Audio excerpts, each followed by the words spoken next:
દૂરદર્શન કેન્દ્ર પર હું વાઘભી આપ સૌનું સ્વાગત કરું છું. નમસ્કાર.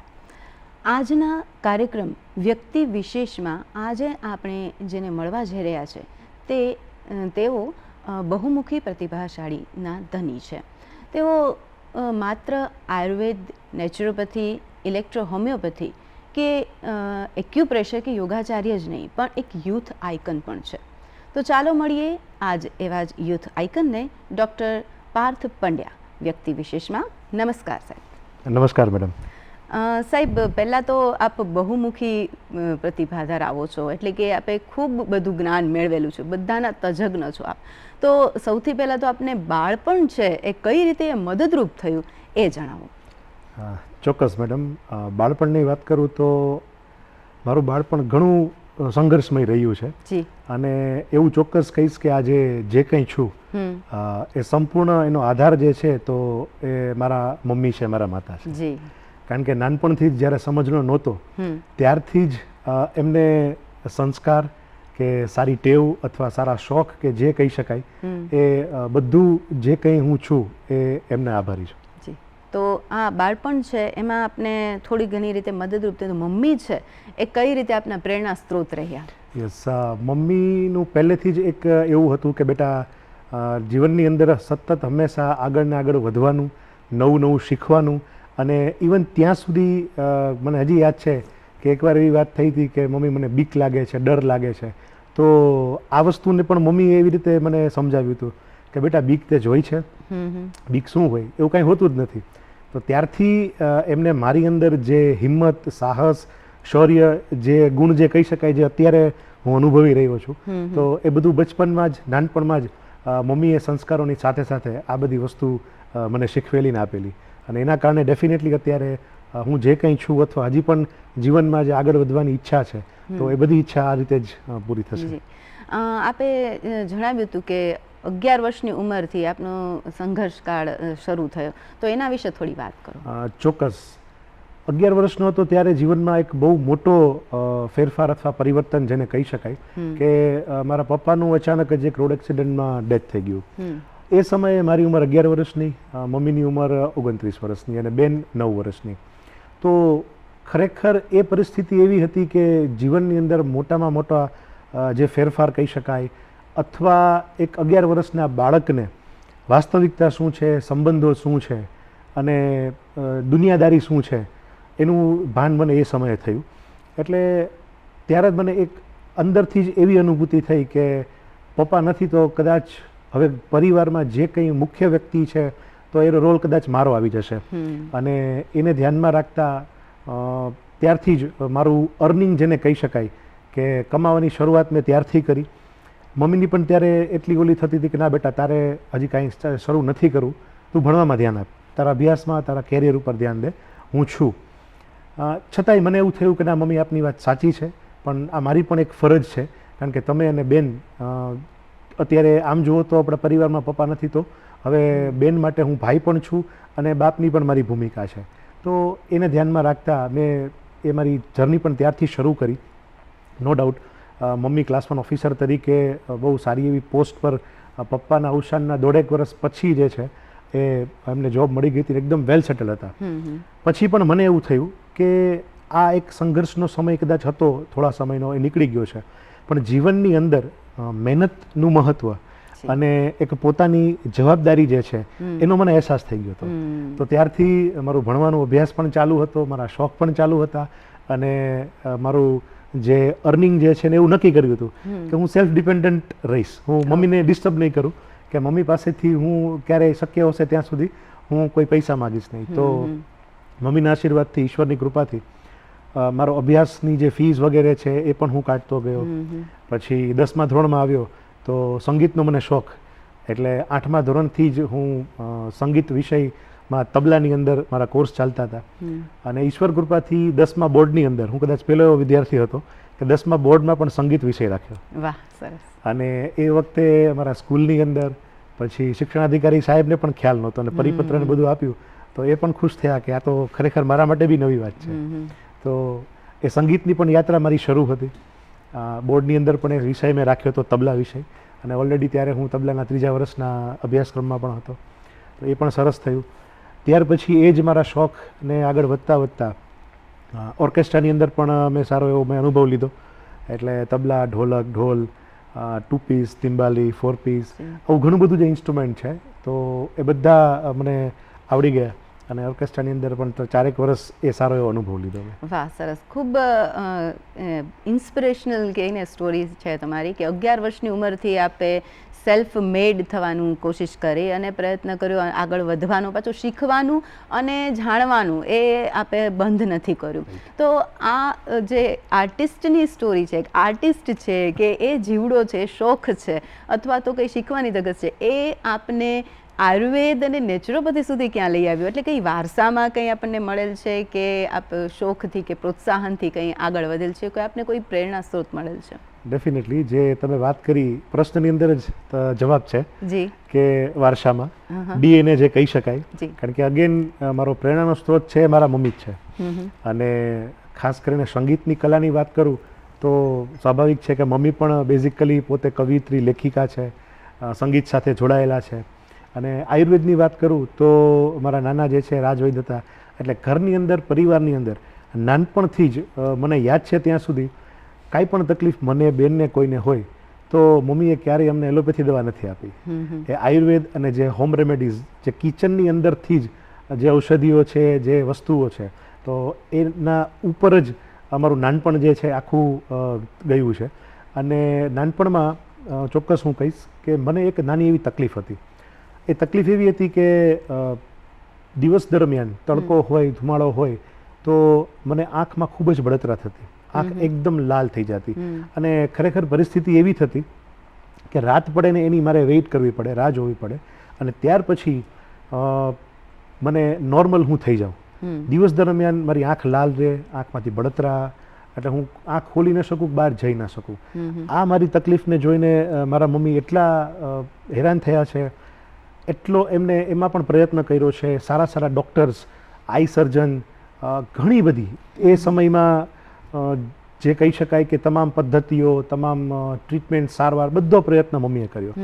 છેલ્લે એટલા થાકી ગયા, કંટાળી ગયા કે હવે મારા દીકરાની આ તકલીફ મારાથી જોવાતી નથી.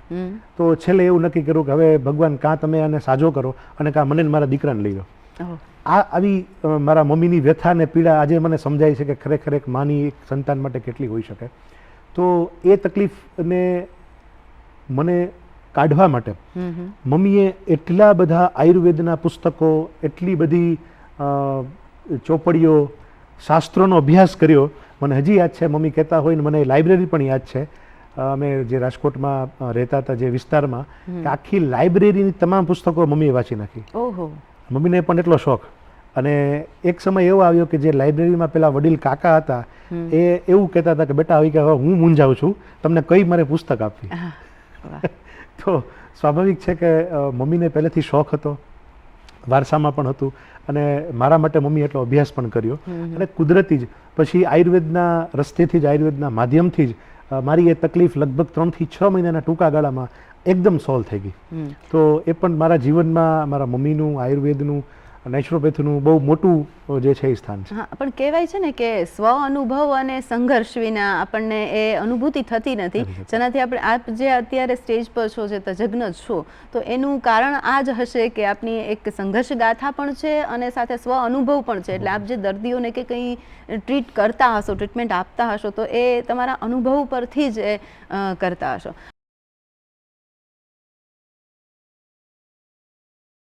હવે પાછો પ્રશ્ન પૂછવાનો એ થાય કે આપે જે આર્ટિસ્ટને એની વાત કરી, તો વાંચન સિવાય પણ આપ ક્યાં શોખ ધરાવો છો? વાંચન સિવાય જે આપણે મ્યુઝિકની વાત કરી કે એક તો ગાવાનો શોખ છે, એની પણ મેં અને મમ્મીએ સાથે જ અમે 3 વર્ષની તાલીમ પણ લીધેલી. લખવાનો પણ શોખ છે, કવિતા, વાર્તા, ગઝલ, આવો પણ શોખ છે. એની સાથે સાથે વાત કરું તો એઝ અ એક્ટર, અભિનેતા તરીકે પણ ઘણું કામ કરવાનો મોકો મળ્યો છે. જેમ કે નરેન્દ્ર મોદી સાહેબ, આપણા અત્યારે જે યશસ્વી વડાપ્રધાન શ્રી છે, એ જ્યારે ગુજરાત રાજ્યના મુખ્યમંત્રી હતા ત્યારે એમને વાઇબ્રન્ટ ગુજરાતના શોઝ સમગ્ર ગુજરાતની અંદર ખૂબ કરેલા. અને એમની શરૂઆત એમણે અમદાવાદમાં રિવરફ્રન્ટની જે છે ત્યારથી કરેલી. તો લગભગ મને યાદ છે કે 4 વર્ષ સુધી સતત સમગ્ર ગુજરાતની અંદર એ વાઇબ્રન્ટ ગુજરાત શોઝ ગુજરાત સરકારના જેટલા પણ થયા, તો બધા એમાં ખૂબ સરસ મને મોકો મળ્યો અને એમાં પણ બહુ સારા સારા રોલ કરવાનો મોકો મળ્યો, જેમ કે સ્વામી વિવેકાનંદજી, પછી મંગલ પાંડે, પરશુરામ ભગવાનનો, ચારણ કવિનો, સુભાષચંદ્ર બોઝનો. તો આવા ઘણા બધો મને એ મારો શોખ પણ પૂરો થયો. અને એ સમય દરમિયાન એક બીજું પણ મને બહુ સરસ એક તક મળી હતી. ગુજરાત સરકાર અને ભારત સરકાર બંનેના સંયુક્ત ઉપક્રમે જે national school of drama NSD, જે એક્ટિંગના ક્ષેત્રની અંદર, નાટકના ક્ષેત્રની અંદર આજે આપ જોઈ શકીએ છીએ કે ફિલ્મ ઇન્ડસ્ટ્રીની અંદર પણ જે ધુરંધર કલાકારો, અભિનેતાઓ છે, જે ડાયલોગ એક્ટર્સ છે, તો બધા NSDમાંથી જ પાસ આઉટ થયા છે. તો એ તાલીમ પણ જે છે એ મને મળી અને એમાં આખા ગુજરાતમાંથી લગભગ મને યાદ છે 550-600 જેટલા કલાકારો આવ્યા હતા. સવારથી સાંજ સુધી બધાના ઓડિશન ટેસ્ટ ચાલ્યા, બધાના લુક ટેસ્ટ ચાલ્યા. એમાંથી માત્ર 25 કે 30 કલાકારને સિલેક્ટ કર્યા હતા અને ઈશ્વર કૃપાથી, મહાદેવની દયાથી હું પણ સિલેક્ટ થઈ ગયો. અને 1 મહિનો અમદાવાદ સવારે 7 વાગ્યાથી રાતના 11 થી 12 વાગ્યા સુધી જે NSDનો જે કોર્સ જે 3 વર્ષનો હોય છે એ આખો કેપ્સ્યુલ કોર્સ અમને ત્યાં શીખવવામાં આવ્યો. અને જે ફેકલ્ટીઝ બધા હતા એ પણ NSDના દિલ્હીથી જ આવતા હતા. તો એ પણ મને એટલો સરસ મોકો મળ્યો. પ્રોસિનિયમ થિયેટર કોને કહેવાય, એક સ્ટેજ ઉપર ઊભા રહીને કઈ રીતે વાત કરવી, ડાયલોગ ડિલિવરી, એક્સપ્રેશન્સ, હાવભાવ, કઈ રીતે ડિરેક્શન થાય, ઈચ એન્ડ એવરી મને એટલું બધું ત્યાં શીખવા જાણવા મળ્યું. પછી છેલ્લે અમારો શો હતો તો એની અંદર પણ આસિસ્ટન્ટ ડિરેક્ટર તરીકે કામ કર્યું, રોલ પણ કર્યો, ડાયલોગ ડિલિવરી. તો ત્યારથી એ મારી જર્ની બહુ મજબૂત થઈ. વાઇબ્રન્ટમાં પણ બહુ સારો અનુભવ થયા અને ઇવન એ સ્વામી વિવેકાનંદનો રોલ તો કદાચ મારા જીવનનો બહુ યાદગાર રોલ કહી શકાય. કારણ કે ત્યાંના જે મારા કલાકારો હતા એ પણ ડિરેક્ટર્સ બધા લોકોએ ખરેખર એટલા વખાણ કર્યા હતા. કારણ કે એના માટે મારા વાળ પણ મેં કપાવ્યા હતા. મને યાદ છે ત્યાં સુધી 20-25 દિવસ સુધી સતત કોઈ સાથે વાત વગર હું બોલતો નહોતો. ધ્યાન પણ એટલું કરતો હતો દિવસ દરમિયાન કે મારી અંદર વિવેકાનંદજી ખરેખર એવું મને લાગ્યું હતું કે કદાચ સાક્ષાત આવી ગયા છે અને વાત કરે છે. આવો અનુભવ પણ મને એ સ્ટેજમાં થયો. એને જ ધ્યાનમાં રાખતા આકાશવાણી સાથે પણ જોડાવાનું થયું. તો આકાશવાણીમાં યુવાણીની અંદર પણ ઘણો ખરો સરસ મજાના અનુભવ થયા પ્રોગ્રામ્સના. એની સાથે સાથે પછી કેઝ્યુઅલ એનાઉન્સરની પેનલમાં પણ સ્વર પરીક્ષા આપી, એમાં સિલેક્ટ થયો. તો આ રીતે શોખ જે કહી શકાય કે વારસામાં પણ ખરા અને ઘરનું વાતાવરણ પણ એટલું સરસ. અને બીજું ખાસ જણાવું કે લખવાનો જે મેં આપને શોખની વાત કરી, તો મમ્મી તો વર્ષોથી આ લખે જ છે. વધારે પ્રેરણા મમ્મી પાસેથી મળી અને એનાથી વધારે 2001માં જે ભૂકંપ આવ્યો હતો, તો એ ભૂકંપ જ્યારે આવ્યો તો ખબર નહીં, સાક્ષાત જે ભૂકંપના દ્રશ્યો જોયા અને એની સાથે કદાચ મારું હૃદય પણ ધણધણી ઉઠ્યું અને ત્યારથી મારી લખવાની પણ શરૂઆત થઈ, કવિતા, વાર્તા, ગઝલની. તો એ પણ જર્ની જે છે એ સતત ચાલુ છે આજ દિવસ સુધી. દર્શક મિત્રો, આજે આપણે વાત કરી રહ્યા છીએ વ્યક્તિ વિશેષ કાર્યક્રમમાં બહુમુખી પ્રતિભાશાળી વ્યક્તિત્વ ડૉક્ટર પાર્થ પંડ્યા સાથે આપણે મુલાકાત કરી રહ્યા છીએ. તો પાર્થભાઈ, બીજું પણ એક સર જાણવાની ઈચ્છા થઈ કે આપે સ્કૂલ છે, ડેઝ છે, સ્કૂલ ડેઝમાં આપે શું અનુભવો લીધા, અથવા તો આ ઘણા બધા શોખ છે તો એમાં કોઈ પરિવાર, મિત્રો, કારણ કે મિત્ર મંડળ છે એ ખૂબ અગત્યનું પાસું છે આમાં, અને સ્કૂલ છે, એક શાળા છે, એ પણ આપણને ખૂબ સરસ વ્યક્તિત્વ વિકાસ માટે જરૂરી છે. તો એમનો શું રોલ રહ્યો? ચોક્કસ હું તમને કહીશ કે સ્કૂલ એટલે મારી સૌથી ગમતી જગ્યા. અને મમ્મી પણ ઘણી વાર કહેતા કે બેટા તું નાનો હતો અને જ્યારે બાલ મંદિરમાં તને મોકલવા જતા હતા તો તું ઘરે નહોતો આવતો. સામાન્ય રીતે એવું હોય કે બાળકો ઘરે જવા માટે રોતા હોય, રડતા હોય. હા, અને મારા કેસમાં ઊંધું હતું કે મને ઘરે ના મજા આવતી, પણ મને ત્યાં બાલ મંદિરમાં અને સ્કૂલમાં બહુ જ ગમતું. અને ઇવન રાત પડે તો હું મમ્મીને કહેતો કે મારે ત્યાં જવું છે, મારે ઘરે નથી રહેવું. અને ઇવન વેકેશન હોય ત્યારે પણ હું જીદ કરતો. તો એ વસ્તુ કહી શકાય કે અગેન એ ડીએનએમાં છે અને એક મારા વ્યક્તિત્વની અંદર, એક મારા શોખની અંદર પણ છે.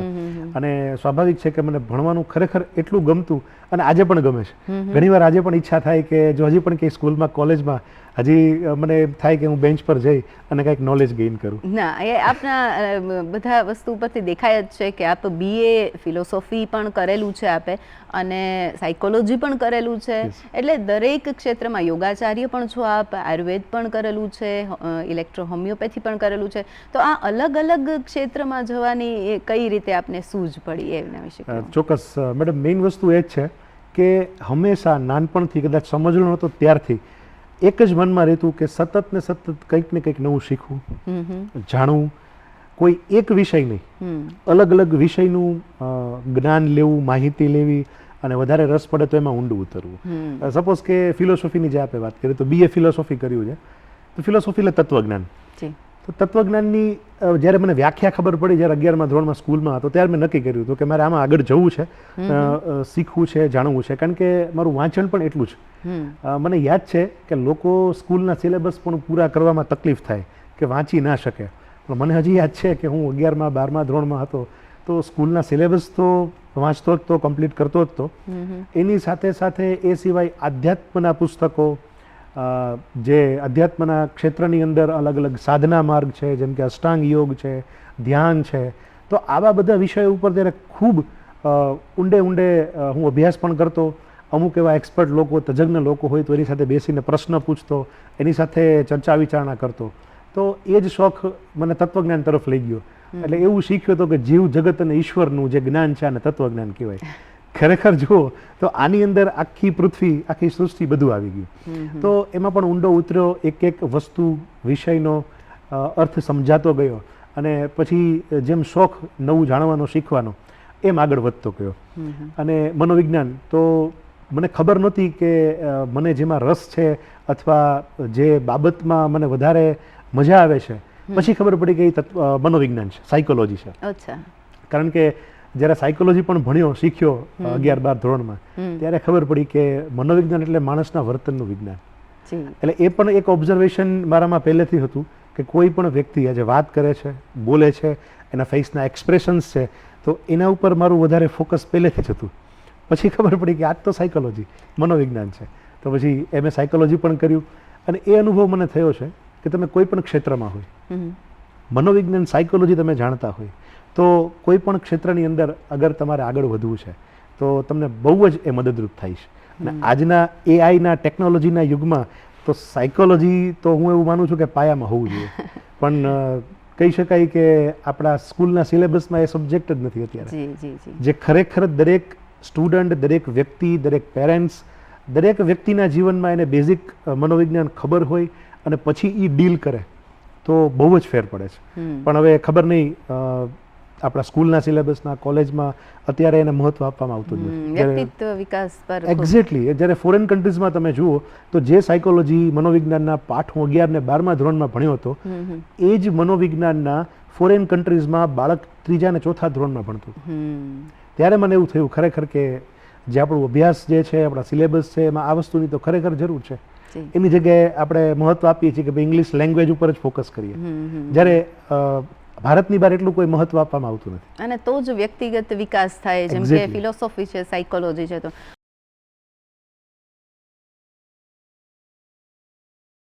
હવે આપે અભ્યાસની જે અલગ અલગ વાત કરી, એની સાથે આપ એક્ટિંગને, ડાયરેક્શન ને પ્રોડક્શન એની પણ વાત કરી, હવે અલગ અલગ શોખની પણ વાત કરી. હજી એક પાસું રહી ગયું છે, એ ને કે ડાયમેન્શનથી જોવા પડે એમ છે તમને, એવા વ્યક્તિ છો.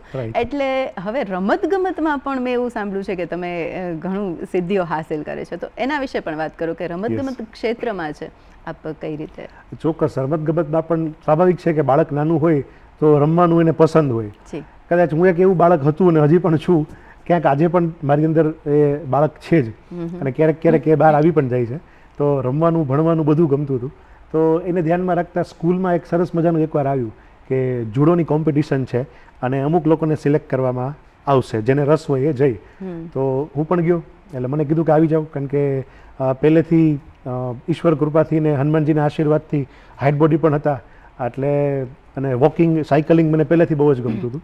તો જુડોમાં સિલેક્ટ થયો, પછી ટ્રેનિંગ લીધી અને સ્કૂલ તરફથી રમ્યો, નંબર આવ્યો. એ રીતે બીજા વર્ષે પછી કુસ્તીની પેલી આવી, તો એ ખબર પડી કે ભાઈ તમે તો કુસ્તીમાંય ચાલશો અને જુડો રમ્યા છો તો કુસ્તીના દાવ પણ તમે શીખી શકશો. તો એ રીતે એ પણ મને લાભ મળ્યો. એમ કરતાં કરતાં પછી કોલેજમાં આવ્યો. તો સ્વાભાવિક છે કે રમતગમતની સાથે સાથે એડવેન્ચર એક્ટિવિટીનો પણ શોખ, મતલબ ખબર પડતી ગઈ. અને પહેલેથી કે પ્રકૃતિની નજીક રહેવું, જંગલોમાં ફરવું, નદી, દરિયો, પહાડ, આ બધું પહેલેથી ગમતું. તો પછી ખબર પડી કે ટ્રેકિંગ, માઉન્ટેનરિંગ આવી પણ એક પ્રવૃત્તિ છે, પર્વત આરોહણ, પર્વતમાં કઈ રીતે ચડવું, ઉતરવું. તો એ પણ ખબર પડી. તો પછી વેકેશનનો સદુપયોગ કરી અને ગુજરાત સરકારનું માઉન્ટ આબુની અંદર એક સરસ મજાનું સેન્ટર છે પર્વતારોહણનું. તો ત્યાં હું અને મારી બેન અમે બંને એ કોર્સ કરવા ગયા. એમ કરતાં કરતાં જુડો, કુસ્તી, ટ્રેકિંગ, માઉન્ટેનરિંગ, પછી રાઇફલ શૂટિંગનો પણ, કારણ કે નાના હોય ત્યારથી દરેક છોકરાઓને, બાળકોને બંદૂક ગમે રમવી. પણ મને એવું નહોતું, પણ મને એવું હતું કે ભાઈ મારે આર્મીમાં જવું છે અથવા ઓફિસર લેવલે, એટલે એક મારો શોખ હતો, હું તૈયારી કરતો હતો. તો લકીલી રાજકોટની અંદર ત્યારે એક રાઇફલ ક્લબ પણ સ્ટાર્ટ થયું. તો હજી મને યાદ છે કે હું, મારા મમ્મી અને સિસ્ટર ત્રણેય અમે ત્યાં રાઇફલ શૂટિંગનો બેઝિક કોર્સ કમ્પ્લીટ કર્યો. પછી અમદાવાદની અંદર કોમ્પિટિશન હતી, પછી ત્યાં ગયા.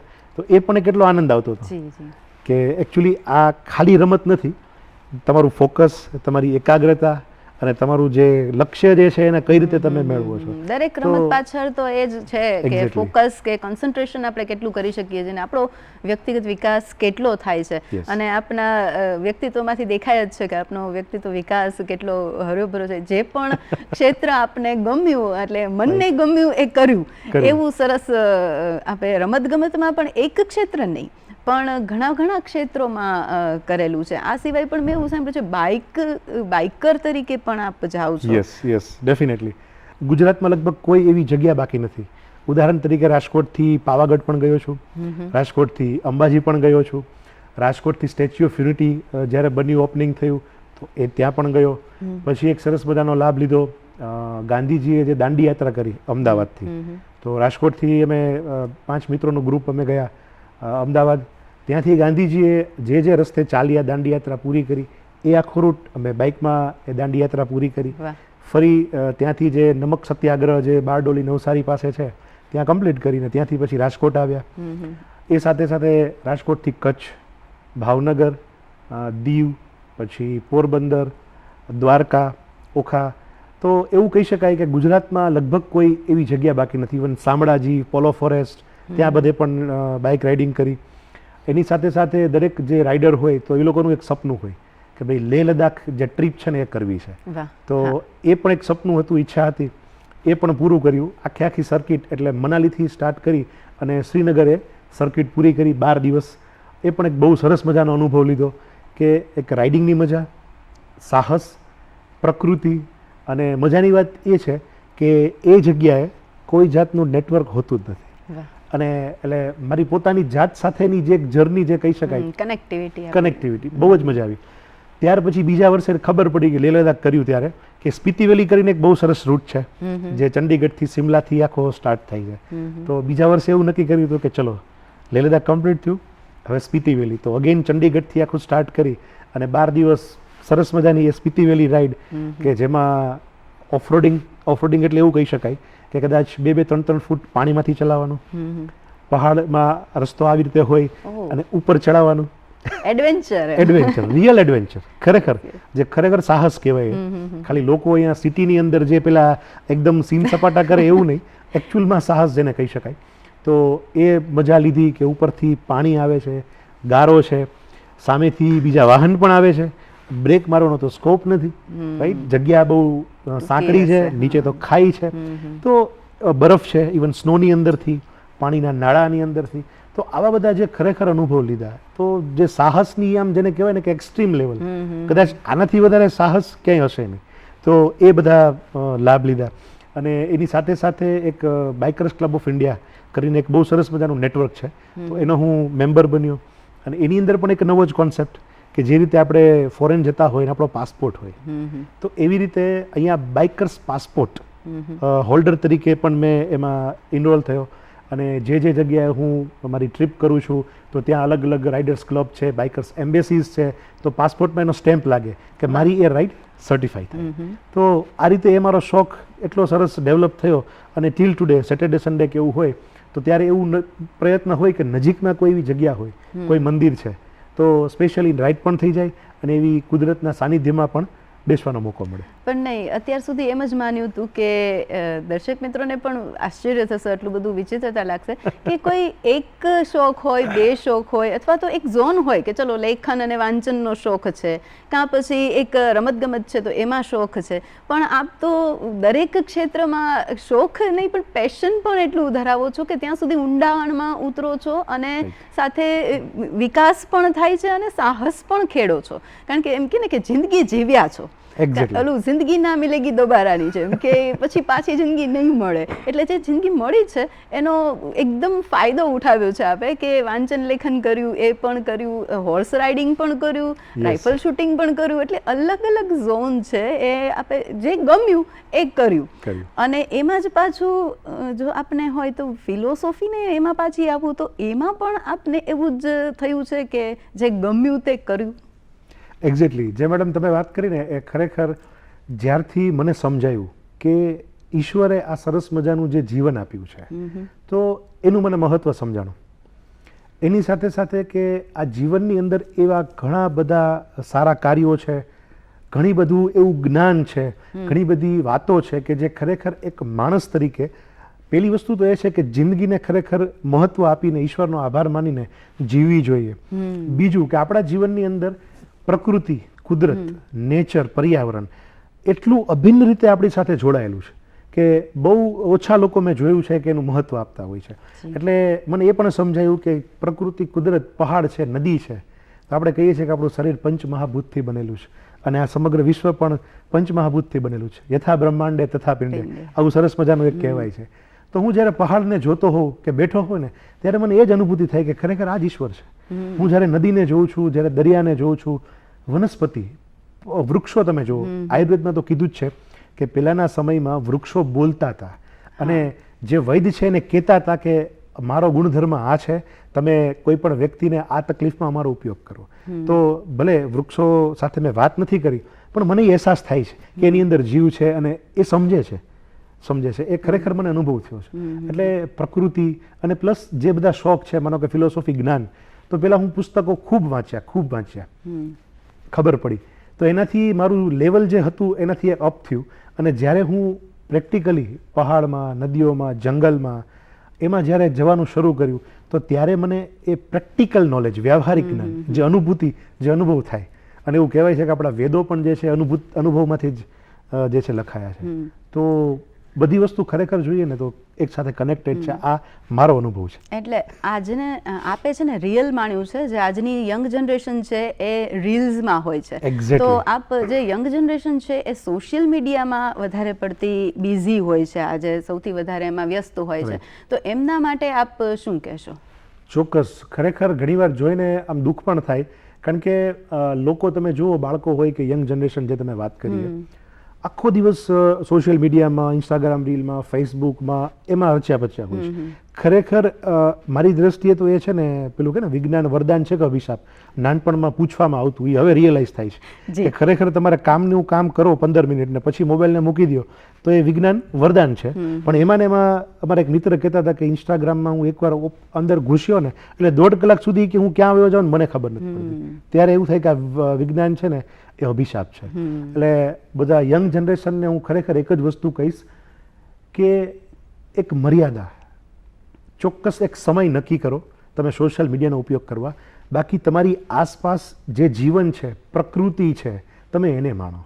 જે વાસ્તવિક જીવન છે, લોકો છે, મેં એ પણ જોયું છે કે લોકો એટલા મશગુલ હોય કે ખરેખર કોઈ માણસ, કોઈ વૃદ્ધ છે, કદાચ રસ્તો ક્રોસ કરતા હોય તો એને કંઈ ફેર જ નથી પડતો, રાઈટ? કોઈ વ્યક્તિને કદાચ કંઈક તમારા હેલ્પની, મદદની જરૂર છે, કોઈ વડીલ છે, કોઈ વ્યક્તિ, કોઈ બાળક છે, તો આ વસ્તુ ખરેખર એક માણસ તરીકે આપણા માટે એ બહુ શરમની વાત કહેવાય.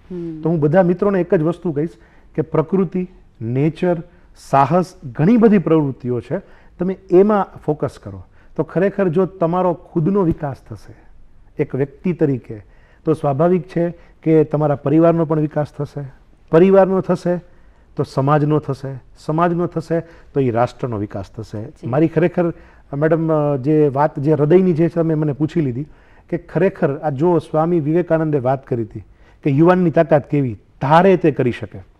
એ સમયે તમે જુઓ ત્યારે ટિકટોક નહોતું, હવે પણ નથી, પણ અત્યારે ઇન્સ્ટાગ્રામ છે, રીલ છે. તો અત્યારે ખરેખર જરૂર શું છે? આપણા પોતાના વિકાસની, આપણા સમાજ, દેશ માટે, રાષ્ટ્ર માટે કંઈક આપવાની વાત છે.